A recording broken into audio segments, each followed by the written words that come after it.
Respublika Serenissima, the most serene republic, was an extraordinary state by any standards in European history. It functioned from 1572 until 1793-95, 223 years. It consisted of two parts, the Korona, or the Crown Lands of Poland, and secondly, the Grand Duchy of Lithuania. The Korona consisted partly of the old Kingdom of Poland, plus the whole of Ukraine. The Grand Duchy consisted of modern-day Lithuania, plus the whole of what is Belarus. The official language of the Korona, the Kingdom of Poland, was Latin and Polish. The official language of the Grand Duchy of Lithuania was Ruski, or Ruthenian, in a form which is now known as Old Belarusian. The best title for this system is, I think, the noble democracy. Of course, in the 16th, 17th century, there was no modern-style democracy where all inhabitants participated. Only the nobles could participate, and they formed 2% of the population. Even so, that is more, it's twice as many as the people who could participate in politics in the Kingdom of England. Most extraordinary, however, were the royal elections. In the age of monarchy, the idea that a king could be elected was ridiculous. And yet, the authors of the Rzeczpospolita in the middle of the 16th century, some of whom were very distinguished Renaissance scholars, deliberately wanted to avoid an imperial system where there would be a king or emperor. Instead, they wanted a chief executive who was elected and dependent on the citizens.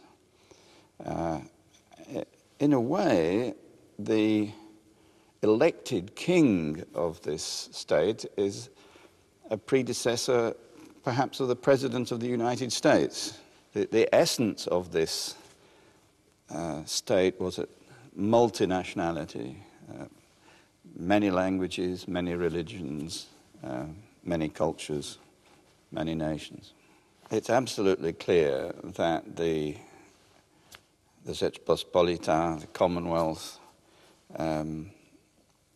contained and protected a great variety of religions, from Roman Catholicism, Byzantine Orthodoxy, to Greek Catholic religions, Protestants, Calvinists and Lutherans, and then a very large Jewish population with various branches of Judaism, and of course Muslims. There was a significant community of Muslim Tatars in the east, especially in the Grand Duchy of Lithuania.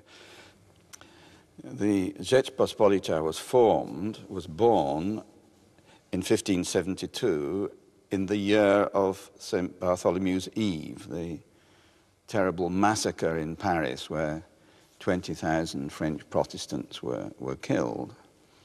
And the reaction in the Rzeczpospolita was to form a league, a solemn league, which swore that no differences of religion would lead to violence.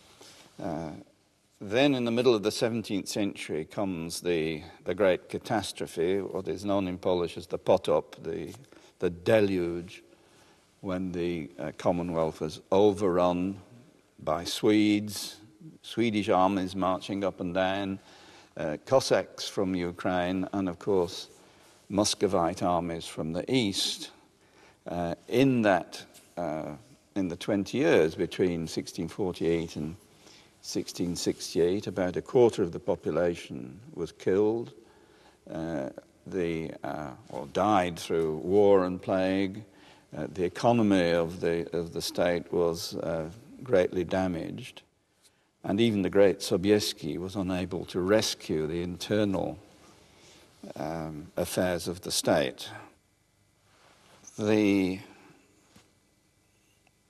old republic, as it's sometimes called, was destroyed in 1795, and there was no independent Polish state for 123 years until 1918 in the 20th century. So a long period where the heritage of the Rzeczpospolita was diluted, but it was never forgotten. In my view, the memory of the old Rzeczpospolita is extremely important for young Poles. Until the Second World War, Poland was a multinational country. Poles, meaning Polish speakers, or usually Polish Roman Catholics, only formed 2/3 of the population. So 1 out of every 3 Polish citizens was not Polish.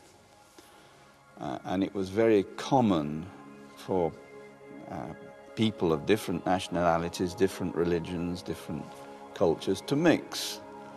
And whether you were Catholic or Jewish or Protestant or Orthodox, you were used to living with people, neighbors of different religions and cultures.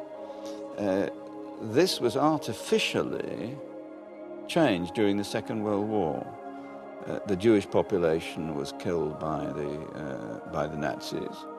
The eastern frontiers were changed, so most of the Ukrainians and Belarusians were excluded.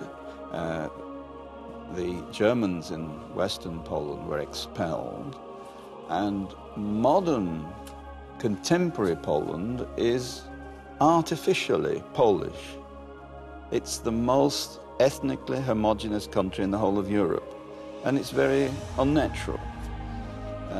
And I think in order for young Poles to understand their origins and to understand life in the European Union, where there are dozens of nationalities, dozens of languages, dozens of cultures, then they can look to their own past, this interesting, rich past of Poland-Lithuania, and see a model which in some ways applies to their own condition.